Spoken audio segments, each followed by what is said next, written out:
Yeah, with that, let's jump into like our next segment, which was we're just gonna punch out the little things that have been going on. Yeah, there's a lot of little things too. Oh my God. So let's start off right off the bat. Doctor Strange's costume. Benedict Cumberbatch. What do you think about it? I'm not a huge Doctor Strange fan. I only know what I know from like the animated, Spider-Man series and where he pops up here and there. So I think it's a cool character. I always thought that the costume in the comics was kind of ridiculous. And I'm like, how is this going to translate to the real world? So I've always been sort of curious. I saw it and I was like, oh my God, that works really, really well. And what I didn't expect, it's less like, 70s magician, which I was afraid it was going to kind of turn into. And it's more like, I keep saying like Himalayan Tibetan ghee, right? It kind of has that feeling of like being of the like a Himalayan monk.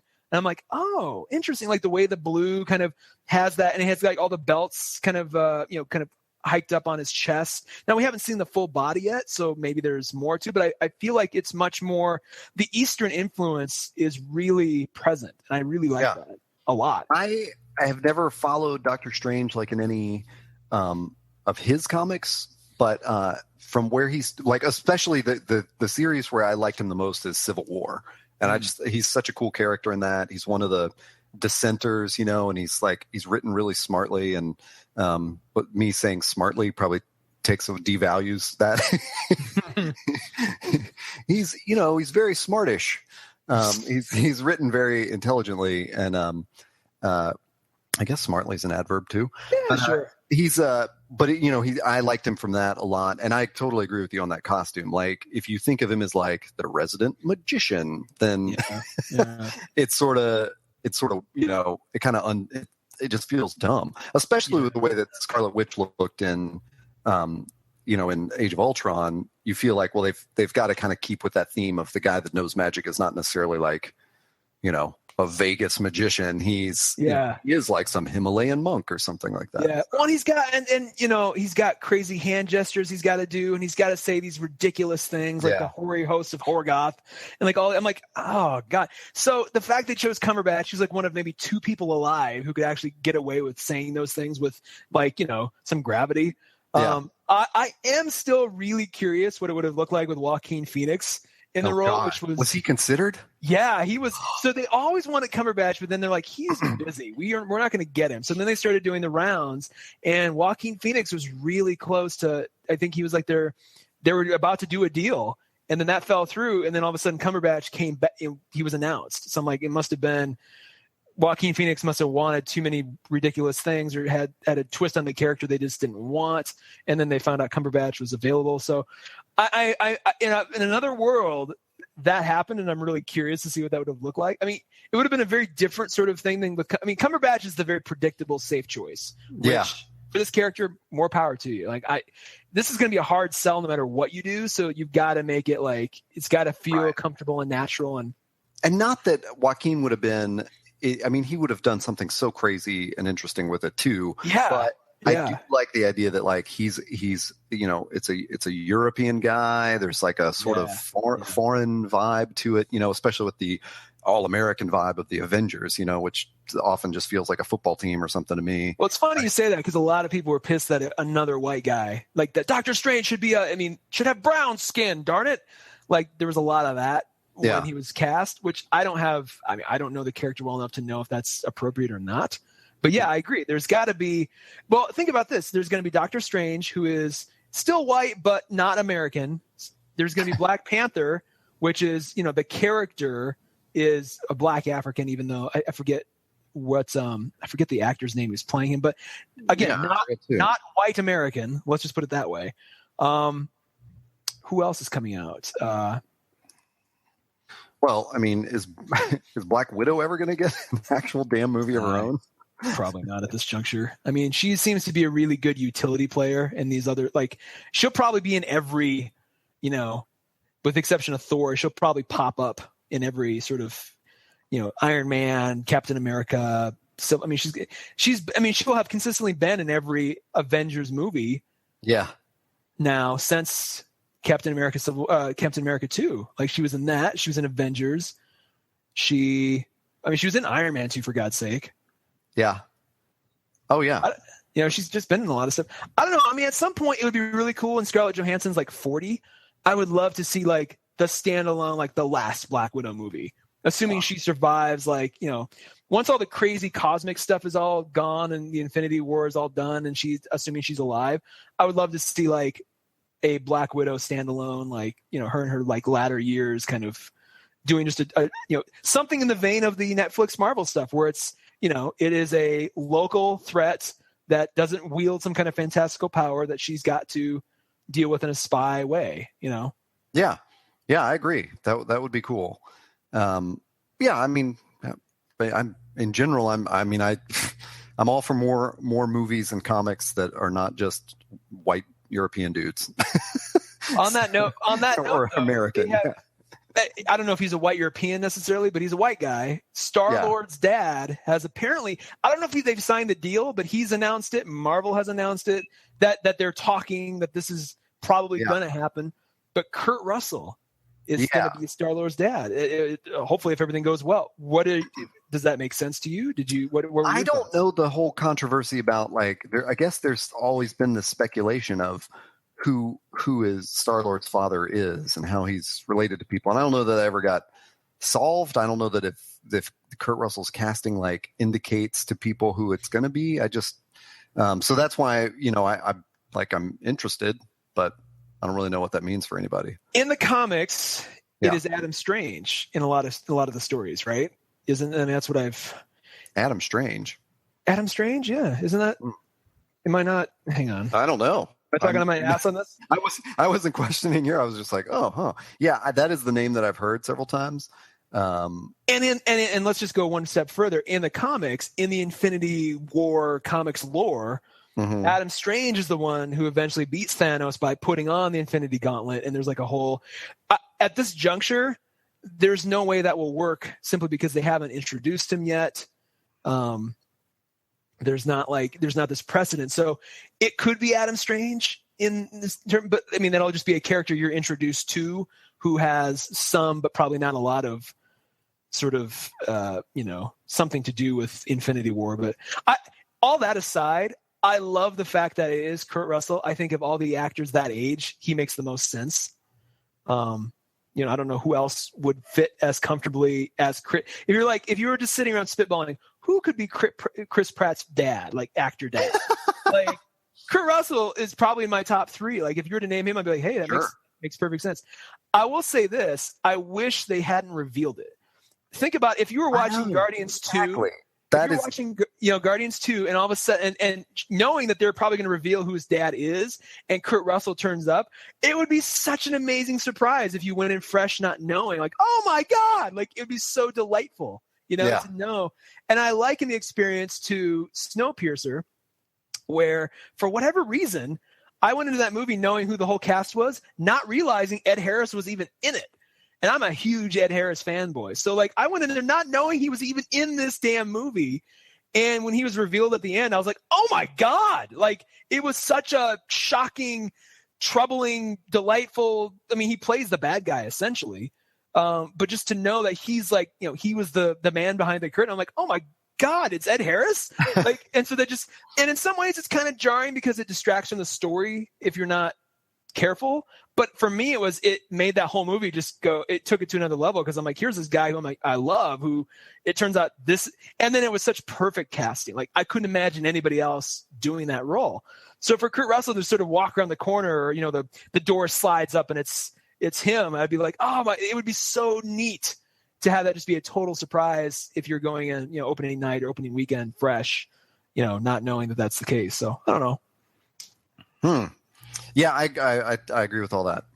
I probably did. I spoil Snowpiercer for you? Have you not seen it? I have actually not seen it, but at this point, though, it's been 2 years. I know. I can't. It's like, what? Darth Vader is his father. Yeah. I can't claim that should have been kept secret. You'll still. I don't think that it'll spoil it because I have no idea what happens in Snowpiercer. So well, exactly. Yeah, I'm really excited. Snowpiercer is less a movie and more a message. So you'll appreciate it nonetheless because it's the whole thing's a giant allegory classism anyway. So it's more about that and less about, do they make it? Do they, does the bad guy win? Like, that's less important. Right. And I just one note. I actually think it's Adam Warlock. I'm sorry. That was what I Googled. So yeah, right. Yeah. Oh my God. That's why that's Adam. Is Adam Strange even in the Marvel universe? I don't even know what that is. Yeah. Because I remembered, when that movie came out and I blogged about it and had friends speculating about the father. But no, I mean, I thought that sounded right too. I was like, yeah, it's Adam somebody. I think Adam Strange is a DC character. I should get like 10 lashings behind the shed for that. Like, that's wow. I've suggested before that it would be great if we just ran the whole podcast where we're just saying incorrect facts about nerd culture and just and just imagining the onslaught of like tweets or emails that we would get. I can confirm Adam Strange is in fact a DC character. So gotcha. Wow. Okay. Maybe maybe he's got the same beard or something. There's something for it. I think Marvel should somehow buy wouldn't that be amazing if they bought that character somehow? And then, well, when you said it, I was like, wait, is that like Doctor Strange's son or something? I'm fit into everything. Completely. Well, and keep in mind, I mean, it's so confusing. Let's just real quick. One of the reasons I've never been a mainstream DC Marvel fan is simply because of all the confusion. Yeah. You have Doctor Strange, who's a Marvel character, Adam Strange, unrelated in any way, who's a DC character, who's not magic at all. You have Captain Marvel, which is there's Miss Marvel and Captain Marvel.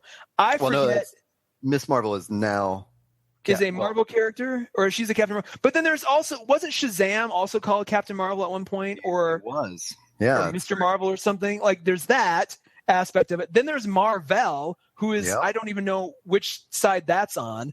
It just, I'm like, if you care about these things, great. I just can't. The fact that the names got so similar, sort of, I'd rather go to stories that are just standalone, nice stories that don't have this problem. I know. I think that's a huge deal. X-Men Apocalypse trailer. Oh yeah, back into Marvel. Yeah, back into Marvel. Back into the mainstream. Well, I mean, my question to you is: Are the stakes too big? I mean, haven't they faced the apocalypse in some way in every movie? Yeah, yes, and I go back to the first X-Men movie that came out in 2000, where I love that movie so much because the stakes were so small. Yeah. And great. Well, you could argue, well, they weren't, because he was trying to mutate, half of the world leaders, but it was a fight in the Statue of Liberty between like 3 or 4 people. Yeah. Like that felt great to me. Same thing. And the reason I love X-Men 2 so much, the stakes were granted they were going to wipe out the whole world, but it was just in this bunker. It was just between, it was right. These people, it wasn't like, we're not, no one's summoning, a giant stadium to drop on the White House. And it's like, so they got really ridiculous. As much as I loved Days of Futures Past, I mean, it was kind of ridiculous. Like, so I agree, but because I love Days of Future Past so much that I'm on board for Apocalypse for sure. I mean, me too. Like, there's nothing about it that makes me go, it's too big. It's Bryan Singer, man. He knows what of all the things he does know, he knows X-Men, so he knows how to do this correctly. He's got a lot of them. He's got freaking Psylocke in like the costume. He's got Storm with the punk hair. So I love young Jean Grey as Sansa Stark. Yeah. So I'm all on board. I just think it didn't feel like a trailer so much as it didn't really give me much story. I mean, just sort of like scene, and he's bald, and that's, it was just like, okay, I guess. And there's the one scene, the thing that does it for me is there's a scene of Apocalypse and he's saying something, like, we will all, conquer, whatever. It's some giant grandiose statement, and it's, and you're seeing sort of the view that previously we've seen on the Cerebro, where like all the bodies are just sort of floating past him. Yeah. And I just went, it's just too much. Yeah. Like, that's too huge. That is the Star Wars prequels mistake. Yeah. And where do they go from there? Like, what? I mean, if they want to make another X-Men, say this one does well, like, where else can you go? Like, I know. I just don't. It's what's going to distract me more, though. And this is like totally like just a real geeky little thing. And I just forgot the guy who plays Apocalypse is Oscar Isaac. Oscar Isaac, who is Poe Dameron in Star Wars, is Apocalypse. And I'm like, I can't reconcile that in my head. I'm like, he was so damn good, and that's one thing we didn't talk about. I love that character in Star Wars. Like that was like such a 70s fun-loving, like Harrison Ford of old kind of character that I'm like, I don't know if I can see him as Apocalypse. Wasn't he? He was one other thing recently too, wasn't he? He's in Ex Machina. Is he really? Yeah, he's he's the genius tech, CEO that invites Domhnall Gleeson to his mansion in the woods to, show him this AI he's created. I still haven't seen it yet. I got to watch it this weekend. Llewyn Davis and, yeah. You were a big Ex Machina. That was one of your top films of the year, wasn't it? Absolutely. Yeah, it was so good.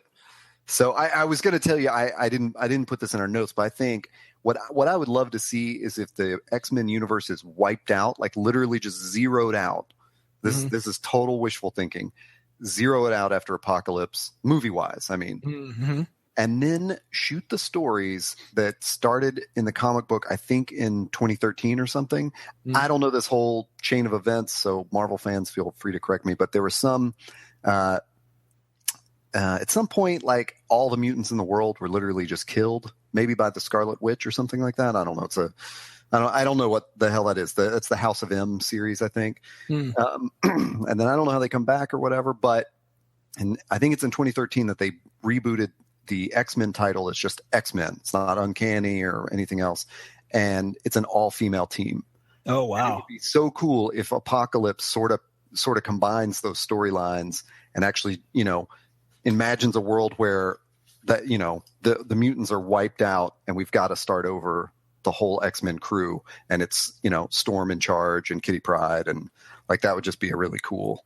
Well, they're not going to do that. I mean, they've just cast it up.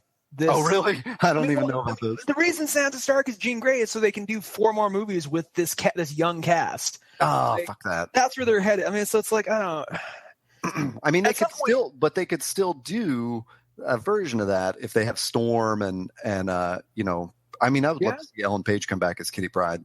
Well, they've got freaking Jubilee looking exactly like Jubilee in this thing too. I mean, I had to look it up, but that female team is Jubilee, Storm, Rogue, Kitty Pryde, Rachel Grey, who is Jean and Grey, and I guess Scott Summers' child, and Psylocke. So, it's. I mean, they're pretty close to having that team. Yeah, shoot, maybe that's kind of where they head, because nobody really wants to see Cyclops anymore. Like nobody wants like the same old thing. That would be kind of badass. We'll see. I mean, with female-driven stories finally getting the attention they deserve, it would be. I wouldn't, unless Ghostbusters just fails hard. And everybody goes, "Oh, we shouldn't do that." Like, I mean, that's everybody. I hate to say this, but the future. All the goodwill that's being built now by Ray and Jessica Jones. Like, if Ghostbusters ruins that, we're gonna be set back for another 10 years. It's gonna take another 10 years. I don't know. I don't know. I do. It is cool. I mean, it's it's hard. It's hard to say that it's like such a huge wave of female-led things when you think like, well, yeah, but it's probably only like 2% of like the. But it's like the biggest stuff out right now. Like the biggest movie ever has a female lead. The biggest show on Netflix has a female lead. Like it's exactly. So I do hope that momentum keeps building, and because it is at momentum, I don't know that it can be undone by Ghostbusters. I mean, because I'll go see Ghostbusters, but it's not like I don't care about seeing it as much as Force Awakens or something. Yeah, but studios get freaked out by that kind of stuff. They're all like little kids. That's true. As soon as one falls on the playground, they're like, "Oh God, everybody stand back!" It's like, oh God. Yeah. Even though there's one confidently striding across the icy road, not getting hit by anybody. Everyone's like, "Well, that's just Ray." And everybody else, we got to watch out. Look, those 4 girls just fell on their asses. I will say all that to be said. I'm confident. I think a lot of people are underestimating how good Ghostbusters is going to be. I just look at the promo stuff they're putting out.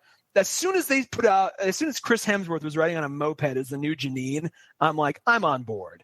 I don't care what you say. And a lot of old school Ghostbusters fans are like, fuck this. Like a lot of and I think one of the reasons we haven't seen a trailer yet is A, to get out of the way of all these other trailers that are happening, like Civil War and Batman. God, but I think too another reason is just they're kind of, I think they're taking their time with it. I think the trailer that comes out is going to be really well crafted for this exact reason. Like, we don't want anybody to, if we put out anything that is half-assed or it's got to be exactly pitched, note perfect. And I think that I honestly feel like it may not happen, but I honestly feel like that's where they're headed with this. Like, we're gonna wait, Yeah. And so the opposite of that, the sausage fest. Let's talk about that Civil War trailer. Yeah. Just full of dongs. That Civil War trailer, I'll see it, but part of me is just kind of like, I honestly feel like we're kind of the fatigue is kind of hitting me at last. I get it. Well, I do have hope that maybe this is, maybe it's wrapping up whatever phase this is in the Marvel universe of, they've as far as I can tell from the trailer, they've changed the Civil War storyline a little bit, and I kind of knew that was happening anyway. Yeah. And I do like the idea of like this fractures the team, and then we just sort of have to have a clean slate that starts over with Scarlet Witch and Quicksilver and or I guess Quicksilver's dead, but I feel confident he's coming back in some way. Really? Yeah. Unless they just went, holy shit, that Days of Future Past scene was so good, we can't. I honestly think that's part of it. I think they're like, well, I think the Evans Peters Quicksilver is so much better than anything that what's his face is up to. Even though he looks more on note in the Avengers version, he's got to stay dead. Like, deaths have to start mattering in this universe, or it's never. We're gonna get to Infinity War and no one's gonna care. It's gonna be like, you can just bring them all back. That is, speaking of that, it would be so shocking if the way they put that universe to rest is by actually assassinating Steve Rogers, which is what happens at the end of Civil War, the comic books, series. That would be shocking, but it would be such a good way to like kind of wrap up that generation of those heroes and say, if we end up doing Captain America later, it's going to be a different guy. And doesn't Bucky become Captain America at some point as well? Yeah, at some point. And then the guy who plays Falcon becomes Captain America. Yeah, if I'm not mistaken. So like, there's precedent. Oh yeah, for sure. I mean, he in the comics he comes back, and then there's a whole thing where he's old all of a sudden, and then he's back to being young, or they'll never get rid of Steve Rogers in the Marvel comics, but it would be nice in the in the universe if in the cinematic universe if they just had him step aside and put the Falcon. I mean, that's what I think is it would be a great build up to Falcon taking over. And just having Anthony Mackie be Captain America in the next solo movie, that would be amazing. And he could carry it. Anthony Mackie's a pretty good actor. Like, it's, he's not, he's not Denzel Washington, but he doesn't have to be. He can carry. I think they've done a good enough job building the brand, the Marvel brand, and he's been in it. It's not like he's a brand new face. Like, he could take that on. I don't see why not. Like, why not make him Captain America if that should happen? Although, here's the thing. The chances of them killing off Steve Rogers are probably high, because what else is it going to take to get Tony Stark to knock it off and actually come around and embrace everybody and not be, an antagonist moving forward?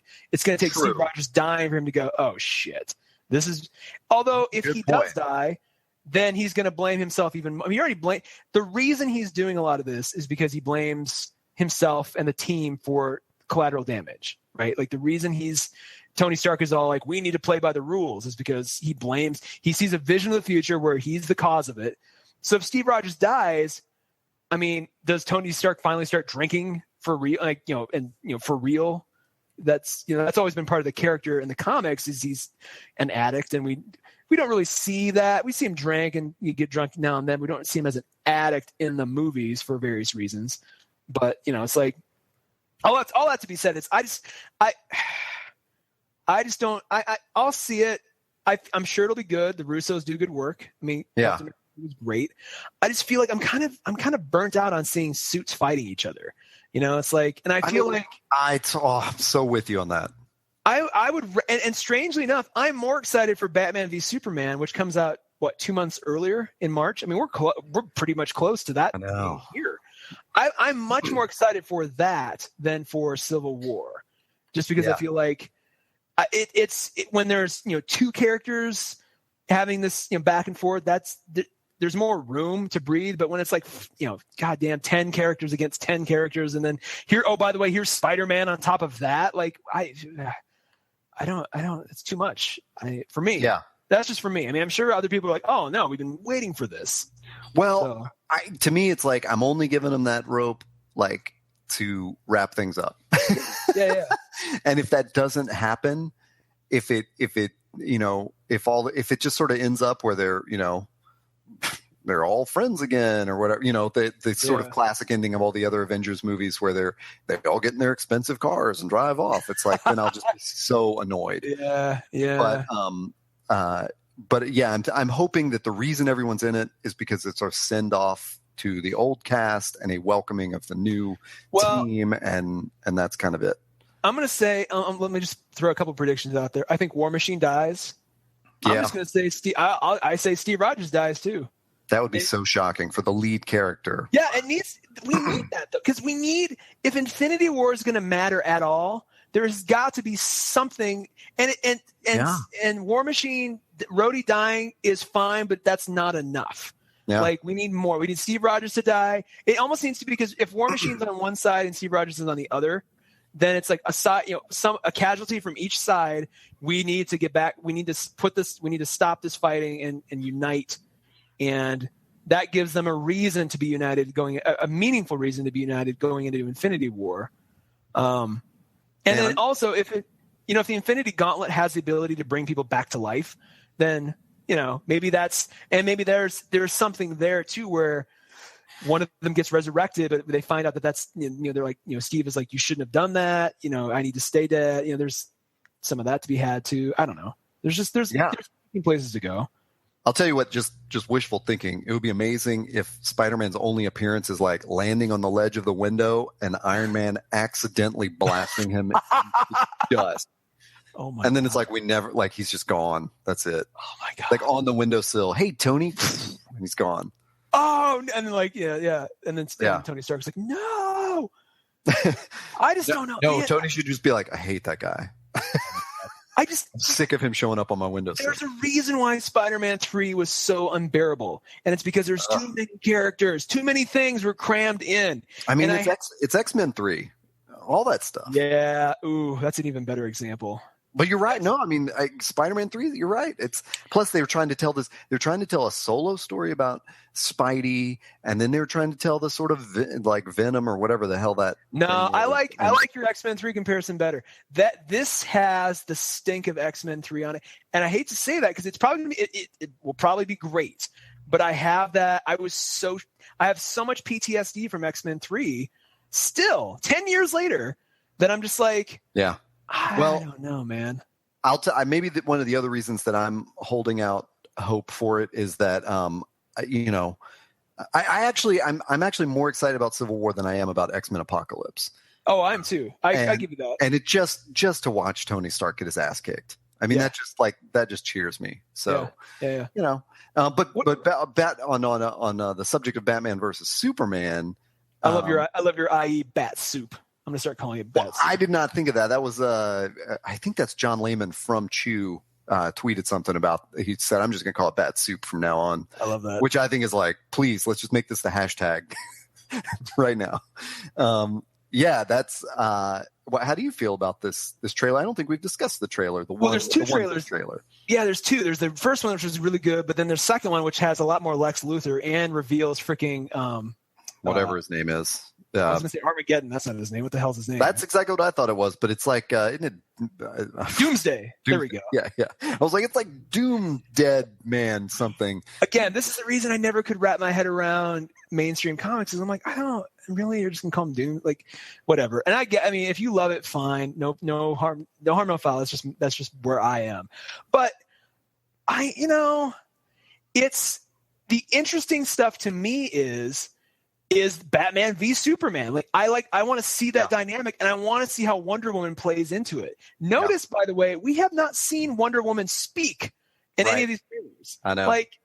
And granted, she had the most kick-ass reveal of this trailer, where she comes. I mean, I'm actually, if anything, this trailer has made me more excited for the standalone Wonder Woman movie, because I'm like, if this is what if this is how she's gonna be, God, give me more of that.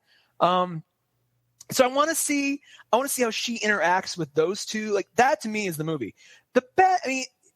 Doomsday is almost like a throwaway, like, oh, it's just, here he is. And I'm kind of disappointed, honestly, with how Jesse Eisenberg's doing Lex Luthor. Like, I was a little bit like, oh. Do you feel like there's going to be that this is like a fake out, and there's going to be sort of a twist where he becomes bald and like an evil, crazy person in the movie? He's already crazy by the way he's acting. I mean, I'm sure but he's more like Joker right now. They've already revealed the photo where he's bald. Like, they've shown. Oh, they have? Oh, I haven't seen that. There was a staged photo shoot with Jesse Eisenberg at bald, and the way he looks badass in that shot. So I was like, really? Oh my God, if that's where he's evolving to, like, and it gave me a sense of the character that this trailer totally betrays. That Gotcha. I was like, he's gonna be. Oh, you're right. Very Mark Zuckerberg. Like, I was expecting more him from The Social Network, less manic and just more controlled, but more of that sort of ego-driven, like, I'm a genius. I know what's like. That's what I thought it was. Instead, he's running around like the freaking Riddler. Actually, I'm sorry. He's running around like the Joker in the Batman 66 series. I know. Where he's, what's his face? I forget the actor's name, but like that's the character. I'm like, what is this? Maybe it will work out fine. I don't know, but I want, and maybe, with freaking Batfleck, being so earnest and dark, maybe maybe it's too much if Luthor was that way, so it had to balance out somehow. Yeah. I don't know. I mean, I'll reserve all judgment until I see it. I feel like the trailer kind of gave you the sense, unlike X-Men Apocalypse, which didn't give you a sense of what the story was at all. This was like basically like the movie in mini format. It's like, well, here's the movie. I'm like, oh, okay. Which I was okay with, because I think it sort of reveals, like, well, the interesting thing about the movie isn't necessarily going to be this conflict at the end. Yeah, I hope not. It's going to be the conflicts between the characters. Yeah, and yeah. At least that's what I'm hoping for, of course. I mean, part of me kind of wishes, though, like, you look at this and I'm like, they should have just done The Dark Knight Returns instead. No. Because there's so many of those elements in this, and especially if it's true that, oh God, what's her name? I was trying to think of this earlier today. She's in The Hunger Games. She's in Donnie Darko. She's in this. Oh my God. I don't know who you're talking about now. Oh God. Oh my God. Google, save me. What's her name? Jenna Malone, or Jenna Maloney. She's in this. And everybody, there's a lot of, I mean, maybe they've even admitted this. There's a lot that says she is the Kelly, what's her face? The Robin from Dark Knight Returns. The Robin from Dark Knight. Oh, right. She's, yeah. What's her face? Oh God, I can't think of the name. Yeah, even on IMDb, they're calling her rumored to be Barbara Gordon. So yeah, maybe versus, I can't. But she's got red hair and all her, like, from the set photos. Which Barbara Gordon does have red hair. Barbara Gordon, yeah. So maybe, I mean, that'd be cool too. But I don't know. I feel like she'd be the perfect sort of grown up version of that Robin from Dark Knight Returns. I'm just like, oh man, it looks great. I love the Zack Snyder Watchmen. Love it. In fact, it was probably the thing that got me into comics. So, I have no trouble loving this, and the way he's sort of the look and feel of the DC universe, I think is exactly spot on. Yeah. In the movies anyway. So, and we'll see how Wonder Woman plays that out, and, other Batman movies and that kind of stuff. Tangentially, the Suicide Squad movie looks equally interesting. In fact, I'm probably more interested in Bat-Soup and Suicide Squad than any Marvel offering next year. That's just me, because Civil War, we've seen it. And if anything, I think if DC has one strength going into next year, it's that we've seen Marvel now. Like, we know what that world is. Yeah. We know, short of Doctor Strange, which might be a totally different, that might be like a reboot to the brand, maybe. But like, we know what we're going to get with Marvel. So it's more of the same. And I think one of my biggest problems with Avengers 2 was I've seen this. Like, yeah. I know this now. And even with Guardians of the Galaxy 2, like, I've seen it. Like, I know what it is. I'm less excited. It's less shiny and new. Whereas DC movies are like, ooh, this is I love what you said about the fatigue. Like that, yeah. I mean, I think that just nails it. And like, you know what you're getting with the Marvel movie, and so that's really why I'm like, not to reiterate that, but I would just love that Civil War, puts a pin in that. Let's just wrap this up, and let me turn that into an awkward segue of fatigue and having seen it enough. That new Star Trek trailer just came out at the worst time. Yeah. Have you seen it?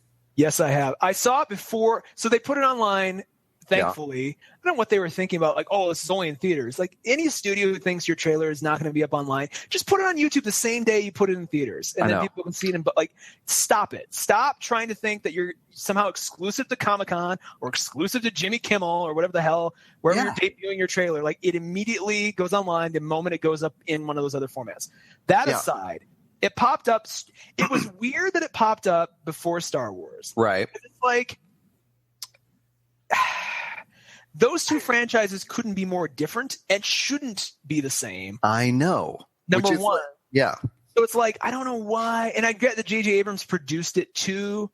But as loyal as J.J. Abrams was doing Star Wars Force Awakens to like the sort of the promise of the franchise, he didn't direct it. It's the guy who did Fast and Furious, directed the new Star Trek movie. Oh, really? Yeah. So it's Jason Lin, or that's not his name. Whatever that dude's name is. Maybe it is Jason Lin. He directed this new, but J.J. Abrams produces it. Much like J.J. has become a producer on Star Trek, like he has on the Mission Impossible movies. Gotcha. So it's got his sort of fingerprints on it. I'll make no mistake. I loved the first J.J. Star Trek movie. Like, I thought I loved it. I mean, it was a little too adventure-y for some people, but I thought it felt, the characters felt right. Everything kind of felt like a really nice modern sort of version of that. Yeah. Did not care for Into Darkness much at all. And like, this just feels like another step down. I agree. That's like as much credit as I give Into Darkness for having the same cool threads that it was pulling together as the first movie, like where where they're taking like characters that we know and going back in time and pulling in old Spock and all that kind of stuff. Like, I loved what they did with Khan and kind of setting that up, but I definitely felt like this is not the Star Trek bloodline of like, this is not how they like this is not an adventure. Like, it's not and I guess I'm using adventure the other, it's it's not an act. This is an action movie, not an adventure movie of exploring new places and being a peaceful mission to the galaxy. I mean, it was all like weapons and shooting and the Beastie Boys song and motorcycles. And I'm like,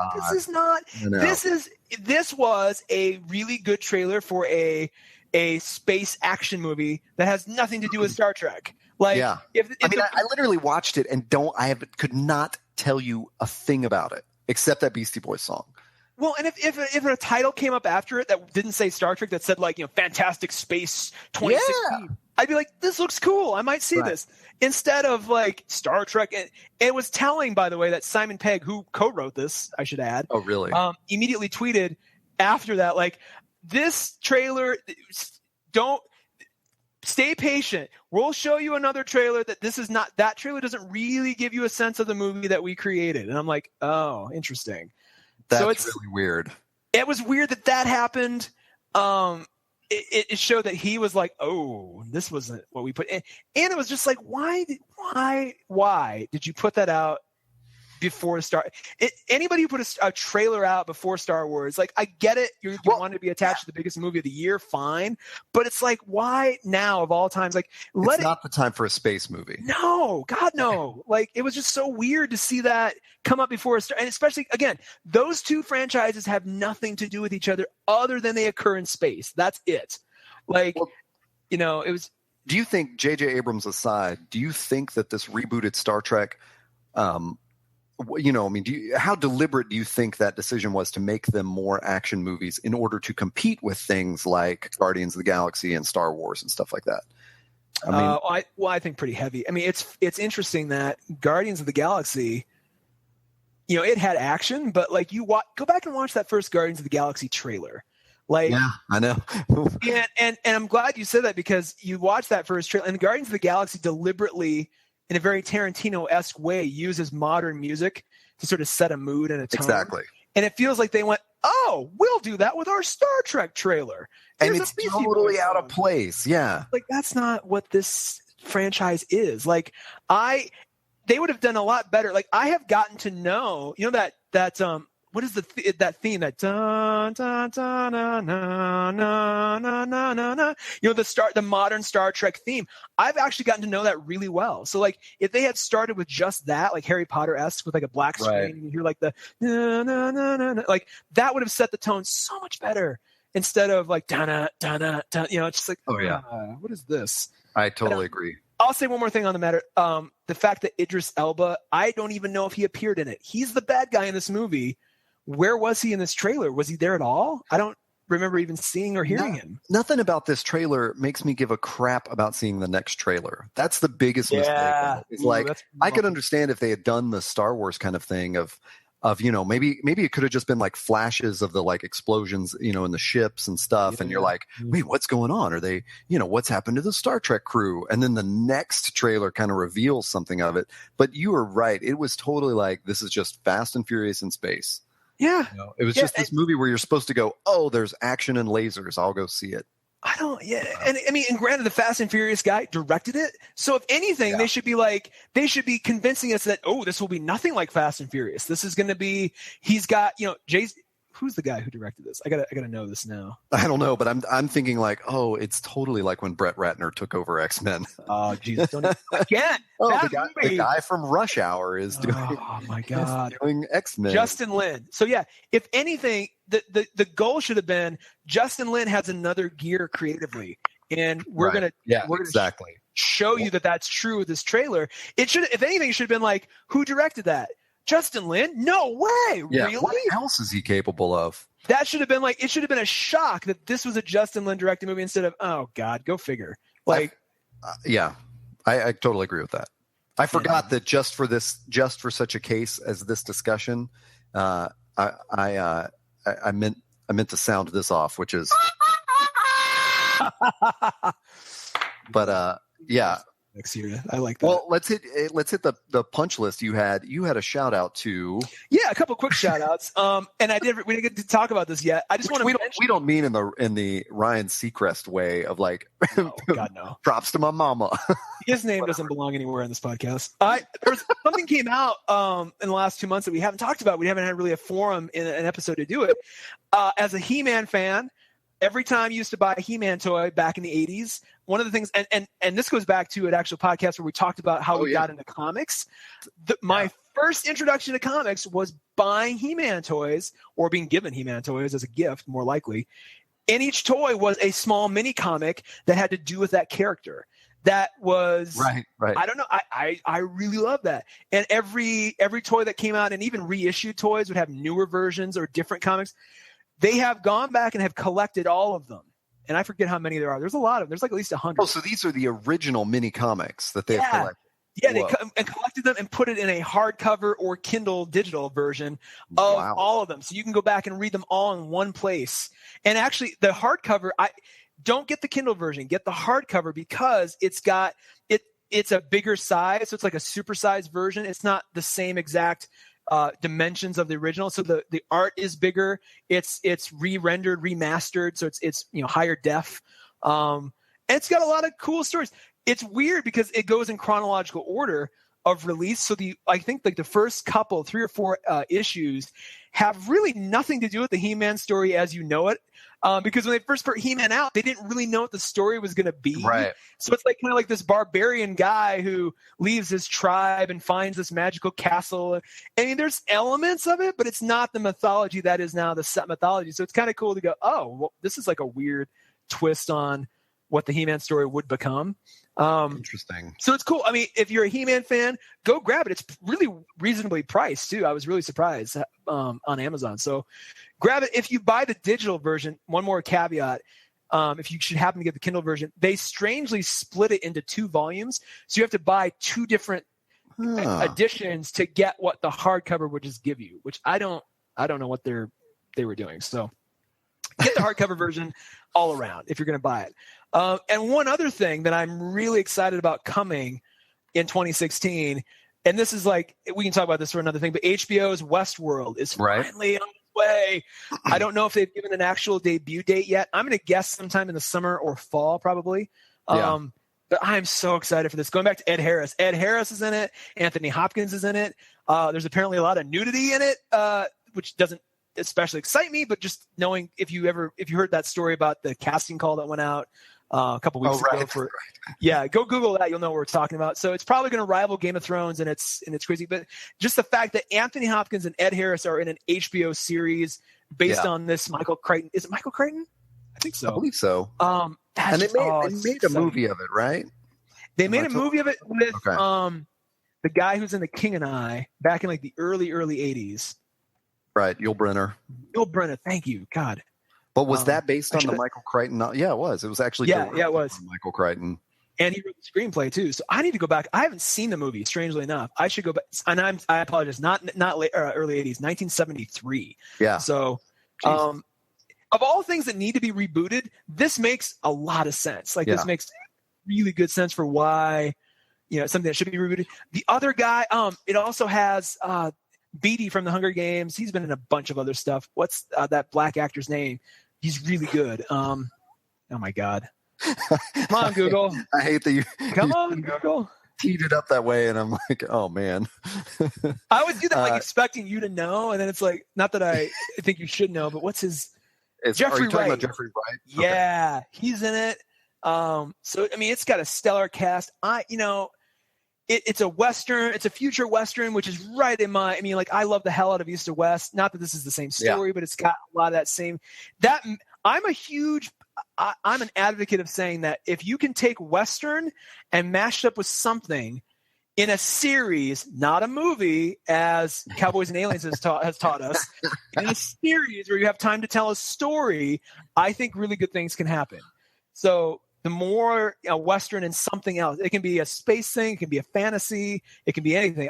If you can take Western, mash it up with something, again, when you have time to tell a story. Although, did you like Cowboys and Aliens? Well, that's probably for another podcast, but I think I really wanted myself to like it. I'm in the same boat. I didn't hate it. I was like, and the other thing is, I think I liked it up until the big final confrontation. Yeah, and then I just you're right. Like, you turned into every other alien movie. You're absolutely right. You're absolutely right. It had so much more promise that it just didn't quite. You know what? Cowboys and Aliens was not the fault of the mashup. It was the fault of Damon Lindelof, who wrote it. And we can blame him. Oh, man. Yeah, we can blame him for many, many things. Jon Favreau freaking directed it. So everything was there. It's just Damon Lindelof wrote it. That's all we should say. Anyway. Well, and then, speaking of disappointments, we just heard this just which is really isn't a disappointment when you think about it. But George R. R. Martin has confirmed he can't hit his deadline. They keep shifting the deadline. No, I know. I had no idea. You'll never believe this. Oh my God! This God. book he's been writing for 10 years or whatever. So did you read his whole note on the matter? No, but I thought it was hilarious that in the news item that I read, it said in a lengthy apology, and I was like, "Stop writing lengthy apologies for Christ's sake, man! Write the fucking book." He spent all of Christmas break basically blogging and tweeting about the NFL. I'm like, why aren't you? Everybody gives people shit for like he should take as much time as he needs. I'm like, yes, he should, as long as he's working on this. Well, but he distracts himself with so many other things. It's like, what? Why? Well, the other thing is, as we've covered in numerous other podcasts, especially our big one on like the future of fiction and writing novels, like we already know this thing is going to be so damn long. And we also know that all of the Song of Ice and Fire novels start with a prelude chapter that has nothing to do with anything, and they end on some crazy cliffhanger that you've got to wait years to get resolved. Why not just release what he's got? Why not just release this, like, make it into a 400-page book and release it, and then release the next 400 pages? But he's apparently what he reveals in that note is he's changed some things and he's had to go back and, it's like the butterfly effect thing of where he's got to go back and re-edit stuff that he's already written in order to fit where he's, changed stuff. And it's like, oh my God, dude, this is great. I'm going to make a bold prediction. Oh. I don't think he ever puts it out. I think the series, really? Yep. I think the series. Yep. I think I love this, by the way. We need more of this. the whole new format, sound effects. Yeah. I think series 6 comes and goes. I think series 7 comes and goes. If you're to believe HBO, it's going to be done after 7. I don't think that's correct. I think they're going to go into 8. But I think series 7 ends before this comes out. And I think he just decides, you know what? He gets so frustrated and flustered by the fact that the series has now beat him to the end that he's like, whatever, I'm done. And he'll do some kind of Silmarillion, like, even though he's done it already with like the World of Ice and Fire, which I own, which is great. He'll still do some kind of weird, like, 2,000 page Silmarillion, like, sort of collection of short stories that sort of becomes, I think that's what we'll end up getting. And I say that. Go ahead. Duncan Egg Stories, which just came out this year, The Night of the Seven Kingdoms, which is, but it's like, just put those out, man. Just write short stories and put them out. That's fine. Yeah. Wrap it up that way. I think he's set himself up. And if you read his letter, a couple of things were interesting. He basically talked to his publisher and his editor and goes, hey, here's where I am. And they're like, okay. And this is like back in like August. And they're like, okay, well, here's the deal. If we can get your final manuscript in by Halloween, October 31st, we can edit it and have it published and out before season 6 starts on HBO. Right. We can do this. He's like, oh, great. October 31st. That's like 3 or 4 months from now. I can do that. October 31st comes and goes, and he's not even close. And he's like, hey, we missed it. And they're like, hey, okay, you know what? We knew that was going to happen. We've gone to great lengths to figure out how to basically rush this through. If you can get us the final manuscript by December 31st, we can still hit this deadline. He's like, oh my God, I can still, and he told them this like mid-October. He's like, okay, I have basically 2.5 extra months. I can do this. December 31st comes, and that's basically New Year's Eve. He wrote this letter going, well, I didn't hit that deadline either. And the way it reads is basically like, I don't know what this story is. Sometimes you write faster, sometimes you write slower. It's been that way my whole career. Of course, he never acknowledges that he's working on all this other shit at the same time. Like, right. Neil Gaiman's like, I'm busy with all kinds of things, so you'll get it when you'll get it. And I'm like, right. Great. That's great. You're acknowledging. But then George Martin's like, he'll go to these conventions and he'll tweet, like he'll live blog, like freaking things have nothing to do with Game of Thrones at all. And I'm just like, I'm looking at this and you look at goals and deadlines he's set for himself in the past. And then you look at when he talks about the show, he was so convinced for so long that he would beat the show. He's like, right. We'll get close, but I'll always be ahead. And now that they're like drastically ahead of him, I think it's actually kind of screwing with his creativity. Oh, yeah. And I think, I think that's a big point. And I think he's just like, and I think enough people now are harassing him even more than ever. People are like, well, now the show's ahead. So what are we book readers going to do? Like, are we going to be spoiled by the show? And he's like, yeah, I guess. Yeah. I honestly think I don't think he'll ever finish. I don't think there will ever be a Winds of Winter. There will be some kind of weird hodgepodge of everything. And that will come out like in 2018 when like HBO finally finishes. Like it'll be, and that will coincide with like the end of the series will be like, and here's his kind of master work. And then he'll just be done. He'll be like, I'm just done. Right. Yeah.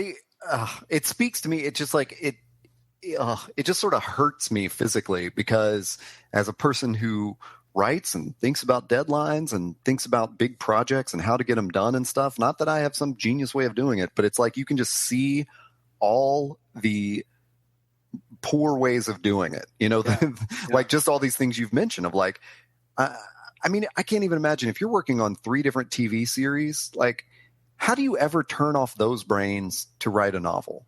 Yeah. Like there's a reason that he didn't write the initial Game of Thrones novel when he was working on Beauty and the Beast, the television series. Oh God, I forgot about that. Because he was fucking busy with that. Yeah. That's why he wrote short stories and stuff like that. That's why he sat down to write something that was like unfilmable, because he was freed from the constraints of, television deadlines and stuff like that. So that's where I think your analysis of like him getting beaten by the show, that rings so true to me. Of like, he had this author's idea that he could finish before them, and it's fucked with his head. And I think he's being beaten by the fan. The fan reaction. On more than one occasion, he has made comments that lead me to believe the fan reaction really gets to him. Yeah, where he's just like, "Stop asking me about stop, just stop." And I'm like, that's all well and good, and I have some sympathy for him, because what we don't want is a Stephen King Misery type situation where a fan freaking like holds him hostage in a house and says, "You will finish." Like, we don't want that. But at the same time, I'm like, my sympathy kind of stops short, because I'm like, here you are working on everything else but this.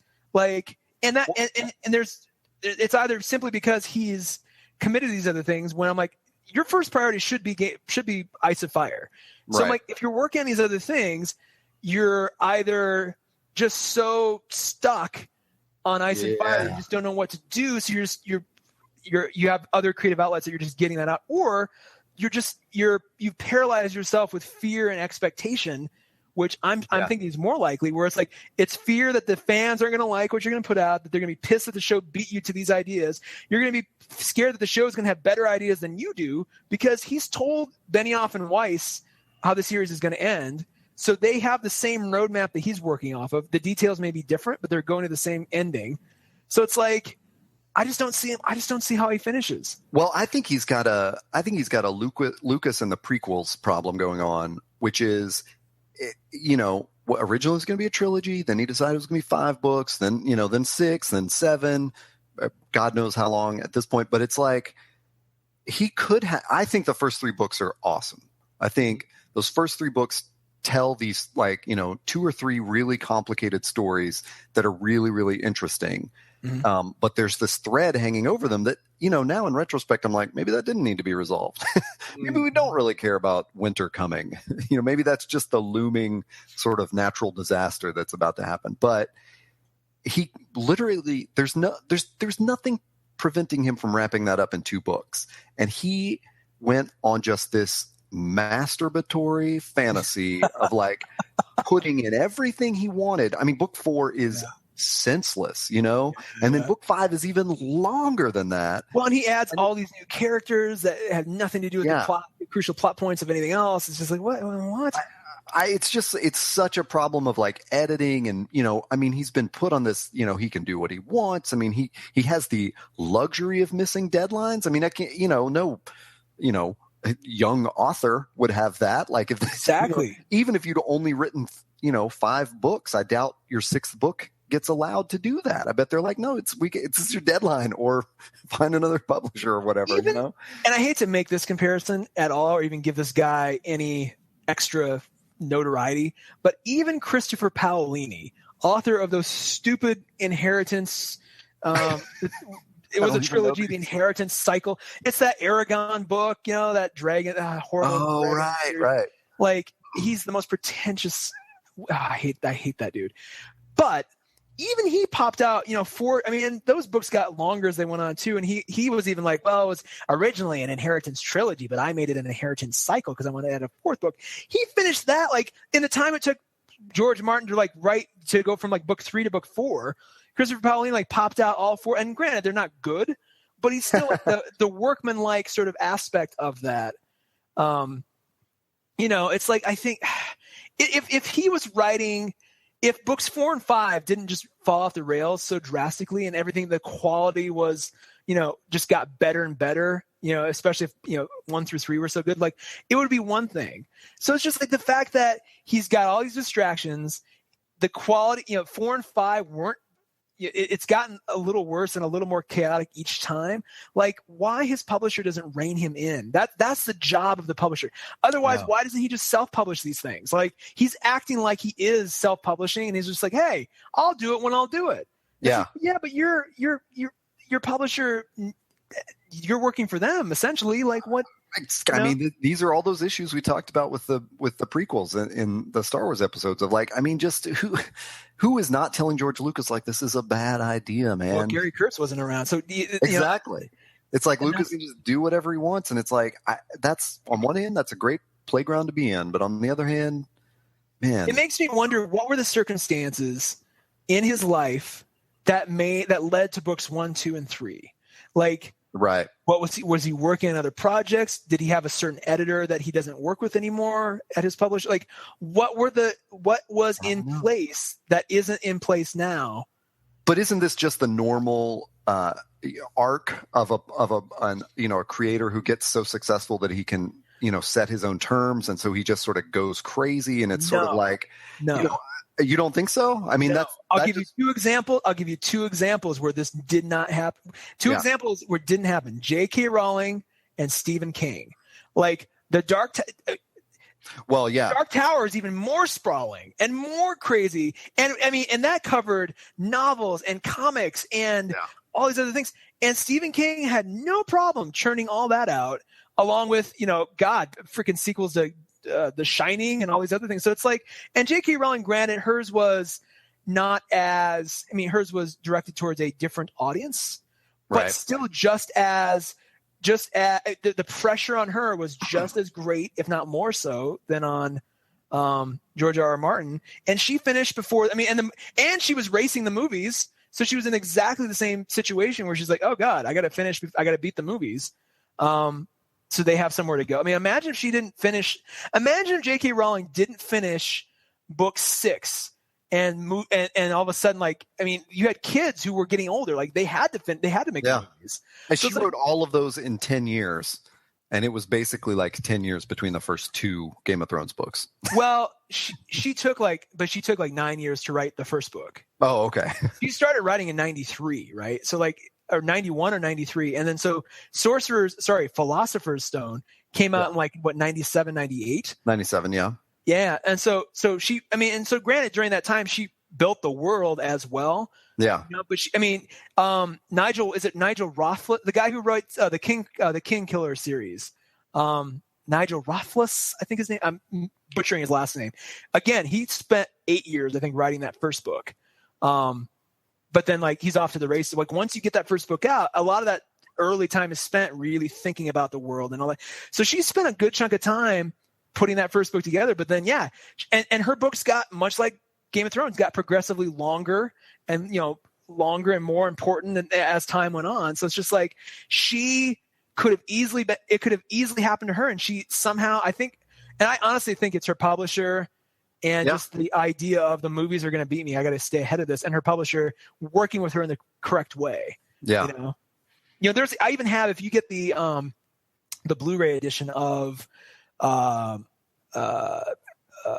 Half-Blood Prince, there is a whole kind of a 2-hour documentary about J.K. Rowling, but it starts with her writing the final book. She booked a hotel room and locked her, spent a whole week away from her family to finish that damn book with no internet, no nothing. Just she just sat in this hotel room writing.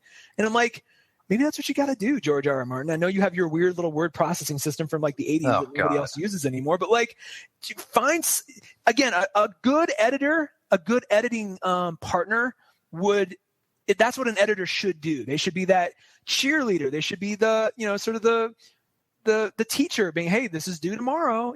That sort of sensibility is important. Anyway, I don't want to go off on we can go a whole podcast.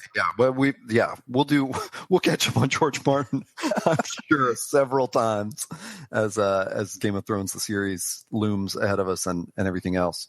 But basically we're saying, George,